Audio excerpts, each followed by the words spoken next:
Kabbalist there, and so she ended up moving to Tzfat and living there, where she was finally accepted, because women were also respected among the Kabbalists. And she died and she was buried in Jerusalem. And she was the only woman to ever even penetrate that world of the Hasidic Rebbe, the Hasidism to the level of a Rebbe, which, as we mentioned last week, was considered a conduit or a bridge between the people and God.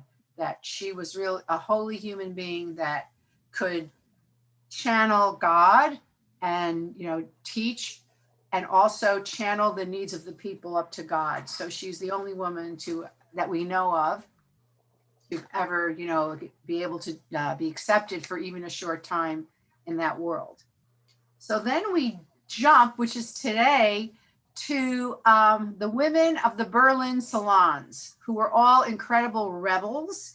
But before we can understand them, we have to understand what's called the Haskalah, or the Jewish Enlightenment. So does anyone know what the Haskalah was? Does anyone know anything about the Haskalah? Cami. Yes, it was a movement started by Moses Mendelssohn to become more secular and not assimilated, but to be both a German and a Jew and not be dictated only by your religious life. Exactly. And he lived like in the mid 1700s. He died like 1780 or 1785. So this was really early. This was, though they say that real sort of enlightenment started after the French Revolution, which is a little later, but even before that, Moses Mendelssohn, who was a religious Jewish man, but he was very educated in Latin, in German, in French, in other languages. He believed that the Jews could get out of the ghetto, and he founded this movement. I'm actually going to share some information about him, where he thought you could straddle being a Jew, an observant Jew, and also being a man of the world, a German. So I'm going to share a little bit about the Haskalah first. Here it is. 1 second. Share. Where is everybody? Okay, you're over here. And Cami said, it was the idea in the 18th century of broadening the intellectual and social horizons of the Jews to have them take their place in Western society. It comes from the word sechel, which means intellect. And a member of the Haskalah, this is a Hebrew word, were maskilim, or a maskil, which comes from the same word. It meant an intellectual or a wise person. So here's this idea of Moses Mendelssohn, who started this idea of living both as a German and as a Jew. And what they wanted was for Jews to get equal rights in German society, which they felt they would never get unless they became more assimilated. They were too weird. They looked dressed in the medieval way. They talked Yiddish. If they wanted to be part of the society, they would have to secularize themselves, at least outwardly. So here is basically and they wanted you to stop speaking Yiddish and learn to speak German so that you could even learn German ideas and learn German concepts. Okay, so if somebody would like to read here, but aware that this aim could easily lead, I would love somebody else to read a little bit of that. Who would like to read? Cami, why don't you read? Right here. But you're muted. You're muted. You're muted. Okay, you can't unmute? Oh. Okay, who would like to read? Somebody else? I'll do it. Okay. Me? Yeah. Okay. But aware that this aim could easily lead to a rejection of the rich Jewish literary heritage, the Maskilim also stressed the need to cultivate the Hebrew language of the Bible so that Judaism could be expressed on its own terms as a philosophy of life in no sense inferior to that of its neighbors. The program required Jewish schools to be established in which the children would be taught both Hebrew and general science and literature. So it was like a day school where you were learning Judaism, but you were also learning secular information, which up till now, Jews had not either not been allowed, certainly they couldn't go to the other schools, or they had not availed themselves. Why don't you read one more paragraph, Ruth? An associate of Mendelssohn, Naftali Hertz-Wessely, published his Divrei Shalom ve'emet, Words of Peace and Truth, often described as the manifesto of the Haskalah, in which he made a typical Haskalah distinction between the law of man and the law of God. The former denoted Western patterns of life and secular learning, the latter the traditional way of religious life and study. The Maskilim had to struggle for the realization of these two often conflicting aims. So this was a real difficult thing that was not achieved while you were trying to remain Orthodox or ultra-Orthodox at the same time. It was very difficult. And the one more paragraph, I'd like someone to read, and then we'll talk about it. Somebody else would like to read. I can read, Susan. Sorry, I was not able to before. That's great. Okay. Okay. The German Jews found themselves suddenly precipitated from medievalism into the modern world. No, right before, as late. Oh, First. as late as the mid-19th century, the German Maskil, Judah Lieb Gordon, could still proclaim as the Haskalah ideal, be a Jew in your home and a man outside it, as if a Jew could only make his way as a man by concealing his Jewish identity when associating with his non-Jewish neighbors. The tensions arising out of the virtually overnight emergence of the Jew from the confines of the ghetto were bound to be acute. Jews had to try to achieve an accommodation with modernity in a single generation, a task in which their Christian neighbors had been involved for several centuries. One more. The German Jews found themselves suddenly precipitated from medievalism into the modern world with hardly any time to reflect on the totally unfamiliar new situation in which they found themselves. No wonder the efforts of the Maskilim were often fraught with peril. No wonder the more traditional saw the Haskalah as subversive and preferred to remain within the confines of the old ways in all their coziness and with all their certainties. So they were considered, apostates. They were considered radicals. They were considered troublemakers because they were leaving, just the Jewish world and trying to straddle the two worlds because they wanted to be more a part of the world. And they liked the ideals that the French Revolution and then the Germans also espoused of, liberty, equality, and fraternity. And this is very interesting that Mendelssohn wrote a translation here. The first major contribution of the Haskalah to modernization was the translation of the Bible into German by Mendelssohn, provided with a Hebrew commentary by a number of his associates called the Biur. So this was a radical idea, translating the Torah into the vernacular. When he did that, there were no translations into other languages. I guess Greek, the Septuagint, like about 1500 years before. But other than that, this was a way for people not having to be Talmudic or Torah scholars to start to be able to read the Bible.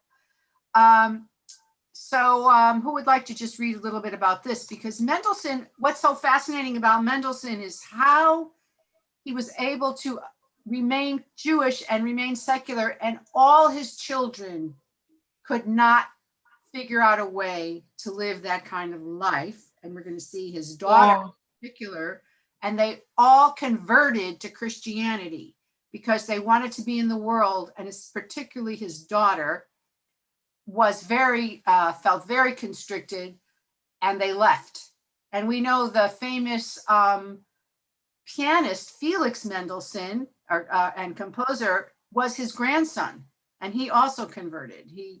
Though they didn't convert always for religious reasons, as more for practical reasons. So we'll look at that in a minute. But I just want to finish a little thing about this book, The Biur. So would somebody just read these last two paragraphs? Okay. Through the translation, Jews familiar with the Hebrew of the Bible acquired their knowledge of the German language. Through the communion commentary, they were introduced to a new approach to the Bible, since the commentary departed radically from the fanciful homiletical style, thank you, popular 2 centuries in favor of what they felt was the plain meaning of the biblical text. So think about it. They knew Hebrew, or they knew the Torah if they knew Hebrew, but they didn't know German. So they were learning German, like it'd be us knowing Hebrew and learning English by reading the translation. And when they talk about the homiletical style, they're talking about the Midrash. The Midrash, had all of these kind of very interesting folktale explanations, folktale type. And this one just went to the plain meaning of the text. And though they did stay in line with the classical interpretations of the plain text, but all those tales about what really happened, like Adam and Eve Adam had a first wife named Lilith. That's one story, or all kinds of other stories that were not in the text, he rejected. So, okay, I want to stop the share now for a minute. Talk to you about this. So this was, so how, right now in the 20th century, or actually, no, it was in the 19th century, Reform Judaism started, that's kind of, this is the outshoot of the Haskalah. They just cut things down. They trimmed out a lot of the rituals and whatever in order to fit into the more modern German society. And conservative found something in between, and then Orthodox stayed Orthodox. So we can see, what do you think about this idea of be a Jew in the house and be a man in the world? How does that, what do you think about that? Is that possible? And what kind of stress would that put on you to have to live like that, do you think? And do you think especially in light of the anti-Semitism that was expressed last year before the COVID, there was a lot of it. People were afraid suddenly to be Jewish. Are we doing it again, or do we live like that? So I'd love your responses to any of these thoughts. The answer is yes to both. Talk further. The idea that a Jew cannot carry the ethical basis of his teachings from the Torah outside the house is not a possibility.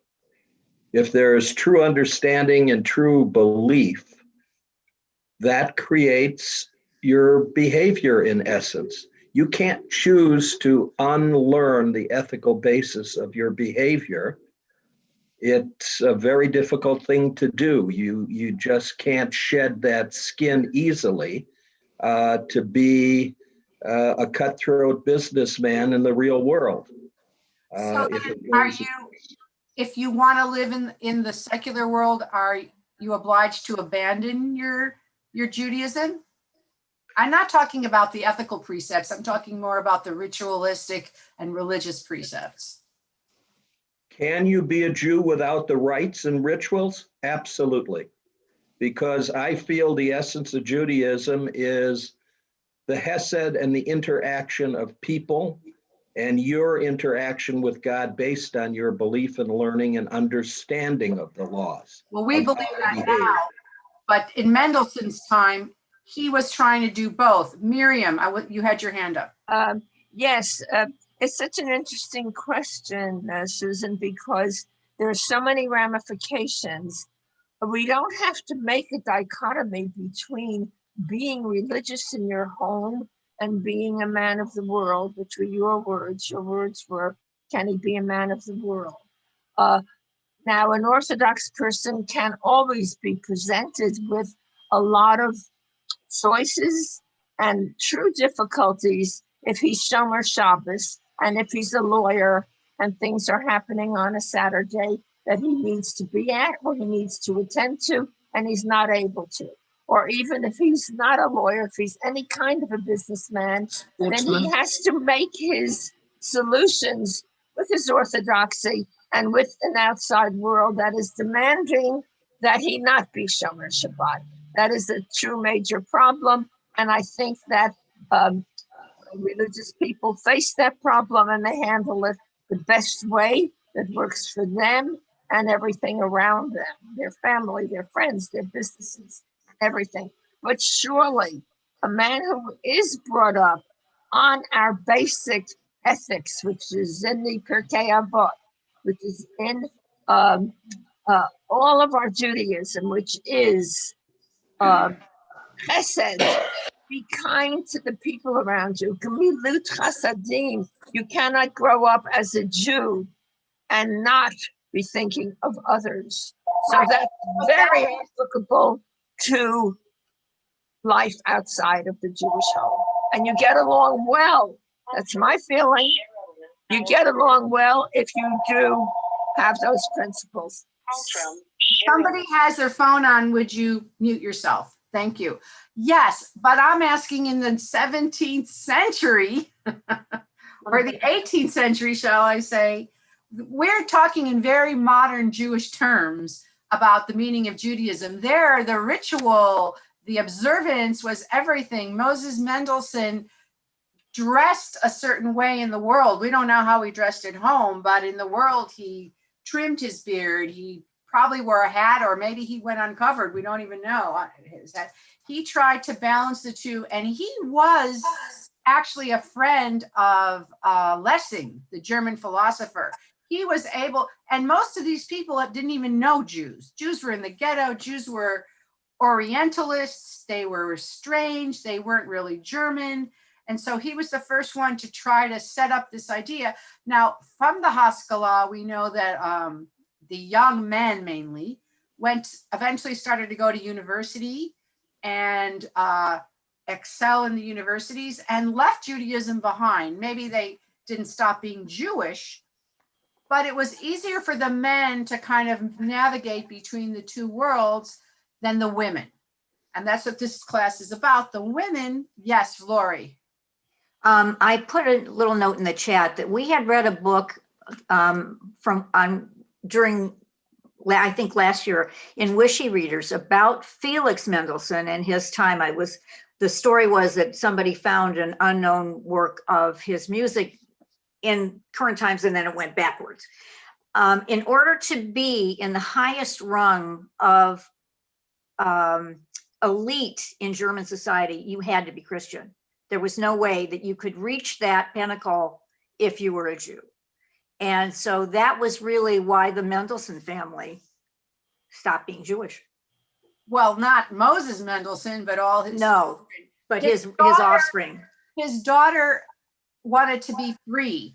And we're going to look at her now. Her name was Dorothea Mendelssohn. But what's interesting is there were a number of these Enlightenment fathers who raised their daughters with education. They were liberal-minded in terms of they taught their daughters not just to read and write, but science and philosophy and thinking and music and all this stuff. And then they wanted them to marry and be traditional wives. They wanted, Dorothea was engaged at 12 years old or 14 years old. She married later, but to a man who she was 14, he was 24. And she was expected to stay home, have children, and run a Jewish home, despite all of her exposure to the outside world. And probably in her father's house, he even entertained some of these thinkers. And there were a number of these women, we're going to read about 3 of them, or 4 of them, who had the same situation and they couldn't stand it. And so Stephanie, are you raising your hand? No. Okay. They leave. They run off with Christian, but free thinkers, artists, actors, philosophers, like where religion didn't mean anything to either one of them. And they started these salons, these famous salons. They were in France, but here in Germany, they were all run by Jewish women. And the salons were these, places where you came and had tea, but philosophers and painters and artists, Jewish, some Jewish, a lot non-Jewish, mingled in these women's houses. They were the hostesses. And it was the first time in many cases where these non-Jewish philosophers and artists met Jews, and Jews who were, trying to be modern themselves and were able to exchange ideas and forge friendships. So it were these women, but they couldn't do it by remaining in the Jewish community at that time. There was no take your values and remain Jewish. They couldn't get accepted. And also, there was no intermarriage at that time. So they couldn't marry these, they all had lovers for a while. Which Go, is girl, go, go, girl, go. God bless them. girl. I mean, go. What can I say? Oh, girl. okay. They were lovers. They had lovers, and when they eventually, sometimes they had children with these men, but eventually Okay. to marry and become respectable to some degree, they had to convert in order to get married in the church. There was no such thing as a secular marriage at that time. So we're going to look at now, I'm going to share some of this information, but I wanted to give you this idea. And they were rebels, and they were breaking so many taboos. And you know, I have to just digress for a second because it reminds me, there's a wonderful documentary called Shalom Bollywood. And I didn't know this till I saw the documentary. It was Jews who founded the Bollywood movies in India in the 1920s, which started out as silent and then became sound. And the superstars of the Bollywood movies were Jewish Indian girl actresses, because the Muslim and the Hindu fathers would not let their daughters in India become actresses. The Jewish daughters went kind of like, didn't listen. I don't know if their fathers let them, but they went and became, we're talking about on the level of, you know, superstars with, you know, very famous, gorgeous, like Clara Bow or Mary Pickford, or even, you know, all these amazing. Roaring 20s. Yes, in India. But it makes me think of the same thing. Like, for some reason, these Jewish daughters didn't, I'm not saying it's good, what their families thought.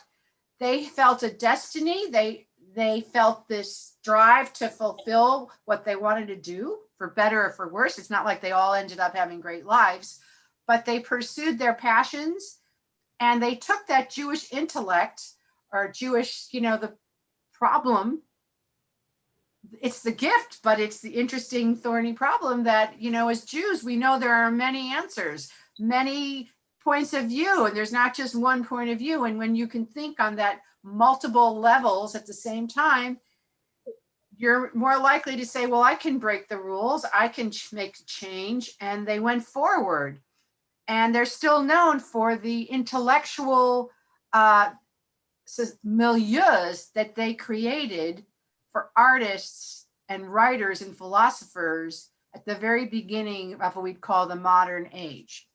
Any comments or questions before we look at the information? I say, let history repeat itself. Well, that for sure we know. Okay. And Oh, fall in yeah. love and Okay. fall in love and Tammy? I also read that they were criticized Whoa. by the elite. These Jewish women were seen as like temptresses, and there was definitely a negative, even if they converted or even if they didn't practice. And there was, I really feel like they were curious about, intellectually curious. They were raised in educated families, but I also sensed that there was like a weakness in them, in that I feel like Moses could do both as a man, and perhaps as a woman, they felt they could not straddle that. But it takes a very brave person to have Shabbat and then tell your house guests, I'm going to go in the other room and light the candles with my wife. And I'm going to come back in this room and speak intellectually with you. So I feel that Moses was like an extraordinary human being and a man. And therefore, it was very hard for these women to even contemplate living in both worlds. I agree with you. However, all of his sons also converted eventually. True. And because they wanted to be in the elite society, or they were striving to, move up or be accepted. So, and there's a really interesting movie called Sunshine, I think, about 4 generations of a Hungarian family where they convert in the 19th century for expediency and acceptance, and then the Holocaust comes. It's and the fourth generation post-Holocaust goes back and takes his Jewish name and takes his Jewish identity back. Because the truth is, and this happened in France and in Germany, once they opened the universities and they said the Jews are too, they dress weird, they talk weird, they have to be more German, more French. So these young men would go to the universities and they would, of course, they would rise to the top of their classes. They would do really, really well. And then the criticism was, they're too German. They're too French. Who do they think they are? They try to out-German us. They hide. And then this whole like nativism returned, and this idea of, we are the people, the Volk, and they're the aliens. So the truth is, you can't really, I guess you can, but it's very difficult, very rare that you really get accepted when you change. Even the Marranos, as we know in Spain, no matter what they did, they were the Marranos, they were suspects, they had tried to be Catholics, but it just didn't work. So particularly though, the women had this extra burden. You're absolutely right. Yes, Stephanie. It just brings to mind, and it's a little detour, the French museum, Musée de Commando, Nissam Commando. Yeah. If anybody knows about that, it's about a man who was Middle Eastern Jewish, very rich, was so obsessed with the ancient regime of the Versailles, and he started collecting, and he collected. He built a building. It's in the beautiful area near the Arc de Triomphe. And anyway, his son, Jewish, his son died on the day before the end of the war. And meanwhile, he liked his father's art collection. His mother and his sister were very sporty. They divorced. This man left this entire collection intact in the name of his son and said to the Musée Décoratif, you must take the whole collection the way it is. And it stands there today, and it's in Parc Monceau. And meanwhile, he dies, World War II is about to come on, and his daughter is warned, you got to leave France. You got to leave France. She said, how could I? I'm French. I'm okay. We've given all this to the country. And she's taken away to a concentration camp and she's killed. It just doesn't seem like you can win. Oh. No matter how assimilated you are, you can't win. And my father always said, you better know who you are, because if you don't, someone's going to tell you. And it just like the story repeats. Did you see the LA Times today about the headline? About QAnon. Yes. Yeah. Okay. The end. But it just fit. So. Well, as Barry Weiss says, the best battle or the best fighting against anti-Semitism is to own it and be a proud Jew. To own it and be a proud Jew. That's how you say you're. Own it and be a proud Jew. Own it. Yeah. Okay. I am Jewish and I'm proud of it. Okay. Yeah. Last point. I live right next to the Pacific Ocean. My mother is a Holocaust survivor. My husband's mother is a Holocaust, refugee/survivor. And I said, so I'm here, and the next place is into the Pacific Ocean. Wow. Because I do make my stand. It's affected my righteous indignation and my political activism. And it's I'm sorry, but it just really touches me that when I saw a headline like that today, it's just like, oh God, the glitch of right after World War II was just that, where there was peace. And this idea that the Jews will always be the scapegoat is just endless. And so the vigilance, no matter what good works are done, and you can go to museums, you can see the Rothschilds collection and this other collection of these British Jews who open their house to everybody, and it just doesn't seem to matter, as the famous line from the movie. Well, let's look at these women who felt they couldn't. Beg your pardon. Don't mean to be such a downer, but Okay, that's sorry. You're a darling. Okay. Okay. All right. Sorry. Thank you for listening. Let's go to the Jewish women in the Berlin Salon. Okay. So let me move you over here and I'm going to open this. Oh, wait a minute. I just want to, how do I do this? Okay, hold on. I want to open it so I can see everyone. Hold on.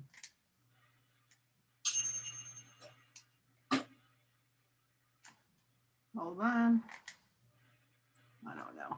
All right, let's see. Still not enough. Okay, so I can't see everyone. So if you need, you can, volunteer to, here, I got a lot of you. Yes, Jeff, did you want to say something? You're muted. You're muted. You're muted. You're still muted. I thought you wanted to volunteer to read. That's what I was gonna. Go ahead. Right here.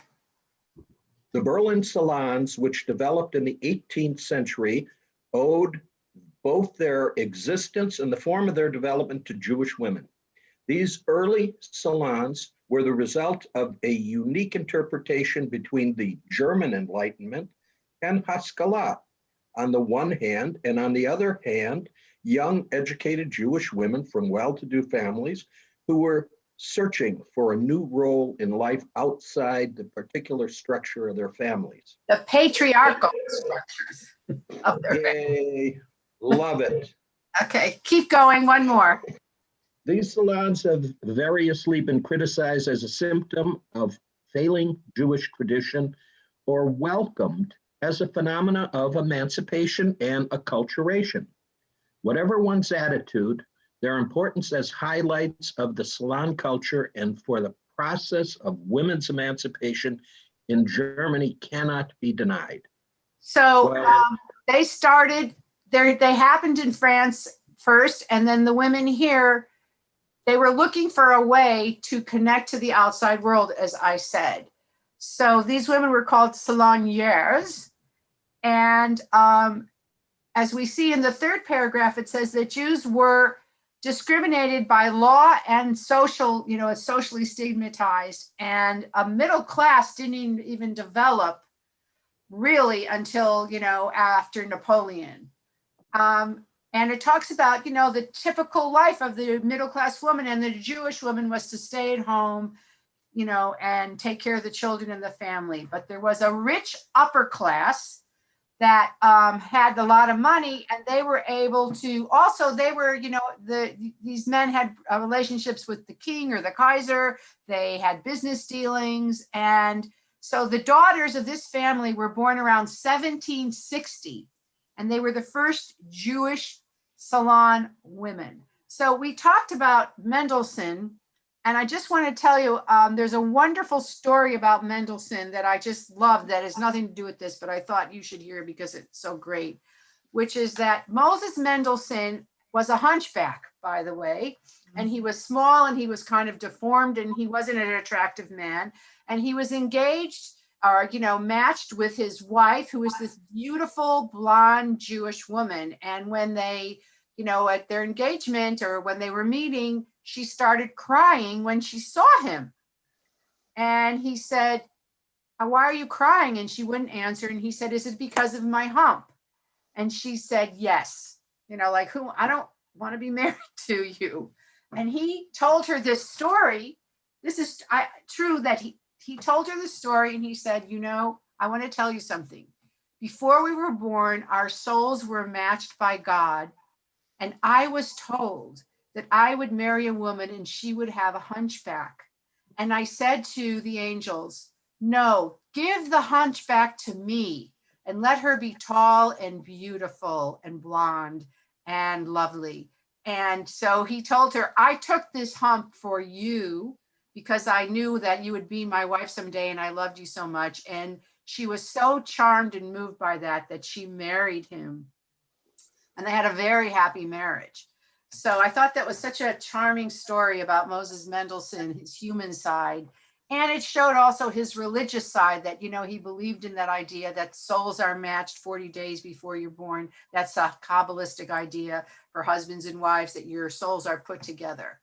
Okay, so. I like that. Beautiful. So I want to now go to this beginning in the 1780s. So Rabbi Miriam, I'm so honored to have you here. Will you like to read?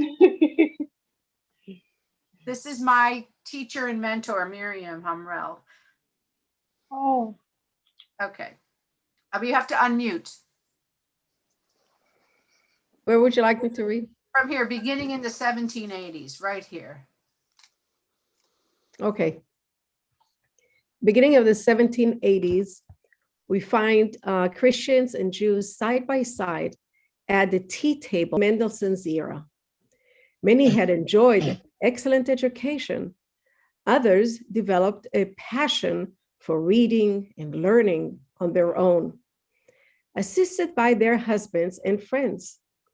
So for the social, political, and intellectual basis was provided by the Enlightenment philosophy, augmented by potential and philosophical emancipation of individual feelings. These social, not yet political ideals may be generalized as liberty, equality, and fraternity. So these were, this was the motto of the French Revolution. And this was a radical idea that individuals should pursue, that the nobility of the individual, not the group, not the country, but the individual, and that that was valuable, and that poetry and music, was an expression of the soul. It was very romantic. And these women, they had been exposed to this, and then, as opposed to saying, okay, now go in the kitchen and make Shabbos dinner, they didn't want to. They wanted to be out in the discussions. Everybody was very intoxicated with this new way of thinking, this, this whole idea. So, sounds like a girl after my own heart. Sounds like a girl after. But you know what, Donna, don't just throw in comments, because I think it's disruptive, if you don't mind. Oh, okay, dear. Thank you. Just as philosophy, poetry, and music united educated individuals from different religions, the salons of Jewish women formed a neutral, somewhat extraterritorial meeting ground for all of those who wanted to bridge the gaps of rank in traditional Christian feudal society. So also, these salons were places where, not necessarily aristocratic, it was mainly men, could come, but artists and poets and musicians, so they could have been from the lower classes too, but they were all elevated by their talents and their philosophies, and they could mingle and meet each other, plus some Jews, well, not many, in these salons of these women. They could go there. So here's the first salonier, was a woman named Henrietta Hertz, and she and her husband had double salons at the same time, where she had one type and he had another in their home. And her husband was Jewish, so they didn't convert, but the others didn't. So who would like to read about Henrietta Hertz? Somebody, how about it? I'll go ahead. Okay. Henriette Hertz, who with her husband took part in the early reading societies, can be regarded as the first salonier in Berlin. The friends they entertained at home soon split into the elder champions of the Enlightenment, who discussed scientific and philosophical questions, and a group of young men, among them poets and authors, who preferred to drink tea and read and discuss poetry and prose with Marcus Hertz's beautiful wife. So there were two going on. One was talking about, philosophical questions, and the others were reading poetry with Henrietta. Go ahead. The scholar and writer Carl Philipp Moritz, my French is terrible. No, habitué is right. Habitué of the Hertz Salon, installed the cult of the young Goth in this circle. Okay, so this was this whole idea of neo-humanism and classical, which is the harmonious personality. This was their idea. The right and duty to strive for individual perfection of mind, body, and soul. So it was very self-centered in a way. I am elevating myself. I must do things for myself, which, you're as these Jewish women are hearing these ideas, of course, are going to tempt them to say, you're right. I don't have to stay within the confines of this constricting Jewish woman, wife role. I have the ability to leave as well. So, and people, they shared tastes and ideas, and literature and art. I mean, I would have loved to go to a salon. I mean, I think it would have been so much fun to hear all these people. And but the woman kind of made everyone at home, and she would bring up the topics, and she would invite the different people to make it a proper mix. So she's the one who kind of facilitated. She was what we would call the curator today of these salons. Okay, so it says here that the innovations reached its climax. We're looking here. Where? Right here. So who would like to write this? Because now it starts to talk about intermarriage between these Jewish women and these poetic, artistic, romantic, Christian German men who were a lot more appealing than the husbands that their fathers were trying to match them with, based on all this philosophy. So who would like to read? Who hasn't? Ruth, why don't you read? But you're muted. The social, cultural, and religious innovations at the Salon tea tables reached a climax by 1800. An important social characteristic of the early Jewish Berlin Salon circles was their tendency to exogenous marriages. Which means not out of the fold, Out of the religion. Right. Their contribution to social mobility by providing marriage connections of beautiful, rich, and or clever young ladies with young men outside their own social circle, often with men of the aristocracy. The fact that several women not only fell in love, but married out of their traditional circle, sometimes even breaking up earlier marriages, was an important factor in changing traditions.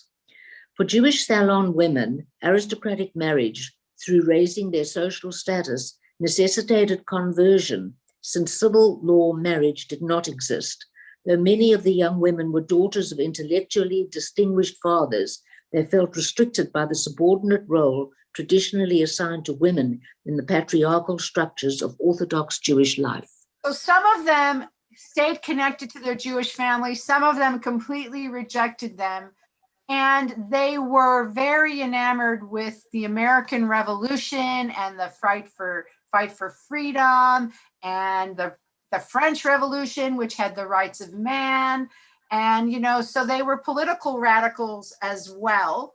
And it all sort of, contributed to their thinking that I should be a free woman. I should break the rules, and I should, have self-realization. I should realize myself. So I want to ask you, do you think, how can I put this? So, it's when a Jewish son or daughter marries outside the religion in traditional Jewish circles, they actually sit Shiva. It's as if you died. And here are these women who made, they were, so what's more important, do you think? Staying within, preserving your culture, preserving the people, or realizing yourself and following your dream and fulfilling yourself? So I'm curious what you think today, because we keep changing and at different ages we feel different things. What do you think is more important? Or what do you think where should our loyalties be? To ourselves and our fulfillment, or to our families, our tradition, and our people? So I'm curious what you think. May I say something? Yes, Donna. I say to both, and I should be so lucky. You can't say both. Oh, okay, then, oh my God. Then think about it. Okay, somebody else. Oh my God. Somebody else. Miriam Alvern. Yeah. Okay, Susan, I truly don't have an answer, but I think your question is so important. Why? Because it's not a question of yesteryear. It's not a question of the past. It's the present and the future. This question will exist in every woman who has children and who also has a career or would like to have a career, or who has many, many interests out of the house. And therefore, I don't know what the answer is, and I know I'm not helping by sharing this information with everyone. But I think that today's world is helping the women a little bit more than yesteryear. They are recognizing this as almost a worldly problem in almost every country that exists in the world. And therefore, recognizing it, giving voice to it, and looking for solutions is perhaps the best thing we can do today. It's something we can almost unite together universally, because there's so little we can unite together universally on, except some basic Jewish precepts of the world, such as loving strangers or so. I agree with you. And let me just say, Dorothea Mendelsohn, she got married at around 15 to this husband. She was married for 15 years. She had 3 children with her husband. And then when she was in her 30s, she met this incredible actor, poet, philosopher, and she just decided she couldn't live anymore the way she lived. She tried, and she divorced her husband, and she went off with this man, Frederick Schlegel. And I'm not saying they had a great life. They were rich, they were poor, whatever, but she started writing books. She started writing articles. She edited his books, of course, and she took her younger son with her. She got custody. Her older son stayed with her husband. And she went off, and then she converted to Protestantism. And then she actually converted the 2 of them to Catholicism. And the biographer that was speaking about it said that probably they were enthralled by the ritual and the beauty and the incense and the poetry and all that stuff. And so they ended up doing that. But she had tried to live the life that was prescribed for her, and she ended up not being able to do it. But of course, she broke her family up. So again, I'm curious, where, and I appreciate what Miriam said about this is a situation of, women in many countries that they can't actualize themselves and remain a part of the community in their role. Yes, Nadine, I saw your hand up. Well, I think every decision we make has its costs. And if we stick with tradition, by sticking with tradition, we give up some of our self-expression in certain cases. And if we search for ourselves too much, by the nature of life, we have to give up some of that tradition. I mean, I think most of us at some point say, well, yeah, I'm going to do what I want. I'm going to search for my own answers. Or we wouldn't be on this call right this very minute, but it comes at a cost. And what are we willing to pay for certain things? Or are the things that we're trying so hard to keep and protect, aren't those things worth changing a little bit so that we can have more of our self-expression within a structure? Because it's really hard to do both. It is hard. Jeff. I agree. Excuse me, I'm sorry. May I speak? No, I'm calling Jeff. Okay. Go ahead. Okay, here. If I asked you this question following what Nadine just said, what would be the 2 characteristics for women's behavior that you would want to become more assertive with and more present in their behavior? How would you describe potentiation of women today? What do you think is missing and what's needed to actualize women? Well, first of all, it's different in America than, let's say, India or Africa, where they won't even let them have an education. So we could start, Rabbi Miriam, do you want to comment on that? You're muted. I agree with what you're saying. It's a very different culture. So the question, if you're asking about the US, it's one level of standards. If you ask about anything else, it will be a different standard in every country. So And I would even say that it's different for every woman because our experiences are very different. So my answer might be different than another woman's expression. So it all depends on what experiences we have. I can just tell you that I see my life almost so similarly to the one in Fiddler on the Roof, because for me, I was born and raised in Israel. So for me, marrying somebody out of the religion was not even a thought, because at age 16, I put 7 bullet points, 16, of what I expect or what I hope to have in my future husband. Being Jewish was not even one of them, because Jewish was, of course, Jewish. It was not even one of the bullet points. Right. However, when my children, I have 3 sons, and my children got married or were ready to get married, my oldest son married a Jewish woman. Her parents are Jewish, she was Jewish, raised Jewish, and so on. My youngest son got married second, and he married somebody who he met on a trip, and they really connected. And his wife, his family were from Africa. So my daughter-in-law is Black, and she wanted to convert when she wanted to convert, not because it's time, because before marriage and so on.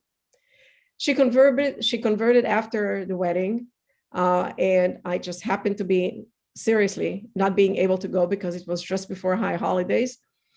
And she got married. She converted to Judaism just before they had their first child.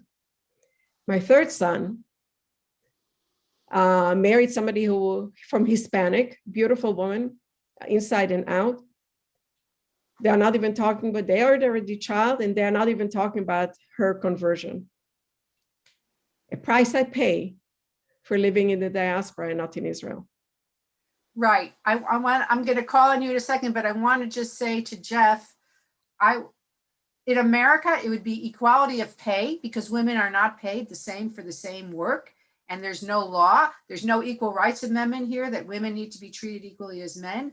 And also, there's no respect for motherhood or child rearing. There's no accommodation in the workplace. For a woman who's a mother, you have to quit, or you have to have a nanny. You're not allowed to raise your children. You're not allowed to do, though it may change now because women have worked at home with flex time or whatever, but there's no space even in the most first world society, except, in Scandinavia, where they actually pay a woman for 3 years to stay home and raise her child. She's given money for 3 years to stay home so she doesn't have to work. That is acknowledging the importance of the woman's role as a mother. Not that a father isn't important too, but scientists say that the first few years, really, it's the mother. So if you're asking what woman would need to feel that in this country, forget about the other countries where they're like burning their schools down or whatever. So, but to go back to what Rabbi Miriam said, and then I'll call on Miriam Alvern, there is a thing that's even with men, choosing self-realization or your choice or love over commitment to the community. So then these are men who have it easier. I mean, now, it's not like it was with Dorothea Mendelsohn. Okay, Miriam, yes.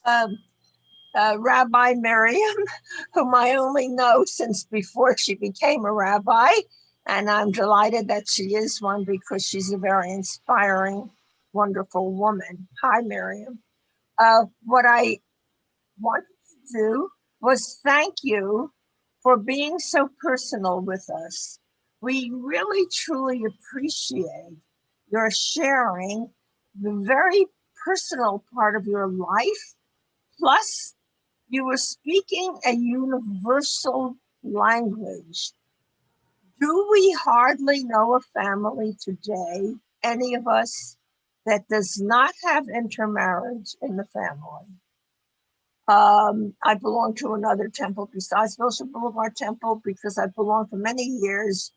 It's called Beth Jacob. It's a very central Orthodox temple, and they are beginning to have intermarriage also, except since we are recognizing the intermarried, we'll come to a point where perhaps we'll stop calling them intermarried because one converts to a Jew, they're a Jew, and I think we're not even allowed or asked to refer back to their conversion. I think we're not supposed to do that because they are so totally accepted by us. And I wanted to make this point. Today, women are mothers at a much later age. Right.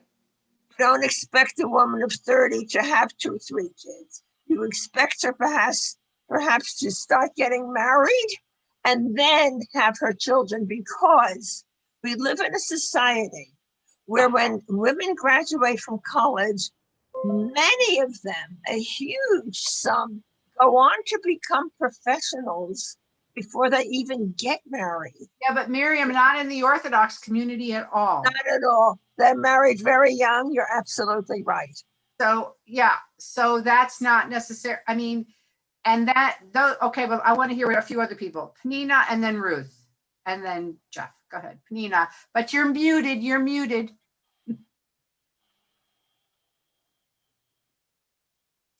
Okay now? Yeah. Wait a minute. Okay now? Yes. Okay. So I have a nephew, really, really religious, and he married a girl who wanted to be Jewish.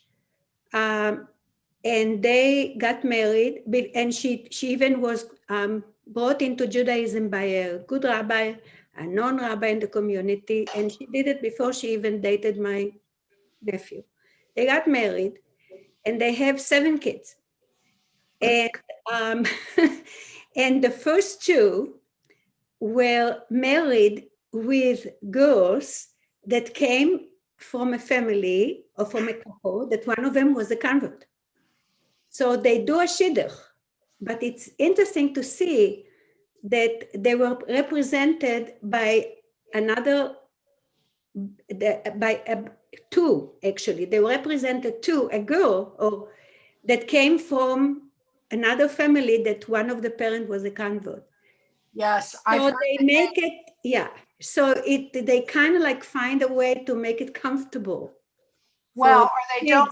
It's more than that, and we're going to have to stop. But okay, actually, a lot of the people who are, from birth, as they say, they don't want to marry people who are converted or even Baal Tshuva, because my niece is a Baal Tshuva, meaning she was raised conservative and became Orthodox. And she ended up marrying another Baal Tshuva. They don't want to. There's a whole hierarchy, but that's okay. I didn't know that. Yeah, I just saw that they did it on purpose to make it comfortable for the couple, but you're telling me the other way around. Okay. Okay, Ruth, and then Jeff, and then we're going to go. Okay. Well, I was just wanted to say, I have half my family's ultra-Orthodox, and those girls have found a way to satisfy their intellect. The one writes books. She's written 4 books. She's 24 years old and already has 3 children. She's one of 7 children herself. Her husband's one of 7 children. But she has found a way. Her sister is probably going to be wonderful at commerce, but she'll work. They satisfy their needs within the community. They're not looking to join a society where they would have to give up any of their religious standards. That's just the people that I know well in Israel.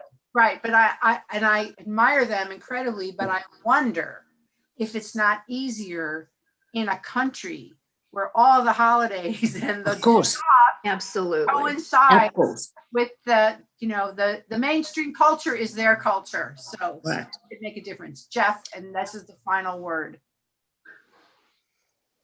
Women are amazing people, and the strength and the weakness, unfortunately, of women is their memory and their inability sometimes to cast off the frustrations they see within themselves, within their families, within society, that limit what they see as their growth.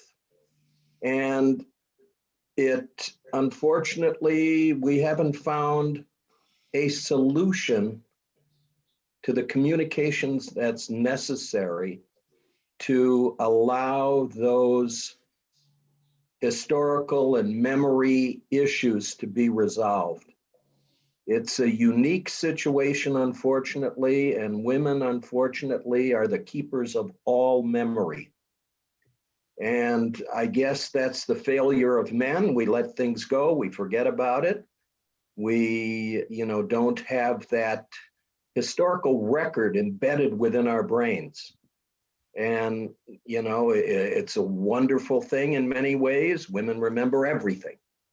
Birthdays, slights, anything and everything. And, that's one of those two-edged swords, unfortunately. Okay, thank you. I think, yeah, I hear what you're saying, but the thing to me that separates women from men is that they give birth.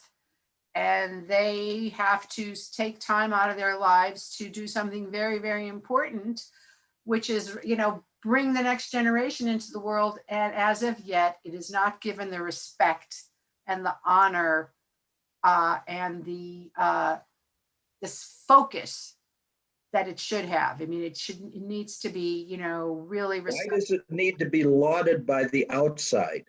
Why isn't it enough?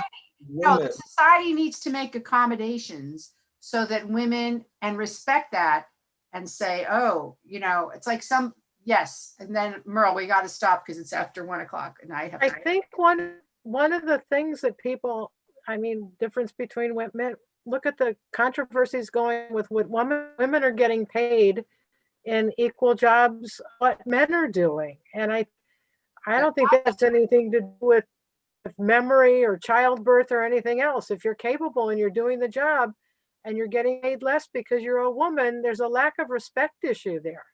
That's right. Absolutely. And on that note, I give you all my respect. Thank you. Thank you. Very much. Have a beautiful Pesach. Chag Sameach. Thank you so much. Passover. Thank you. Chag Sameach. Chag Sameach. Love Thank you. you. Be strong, ladies. Be strong. See you, Jeff. Shalom. Bye-bye. Okay. Bye, everybody. Nina, where's your daughter? We haven't seen her in a while.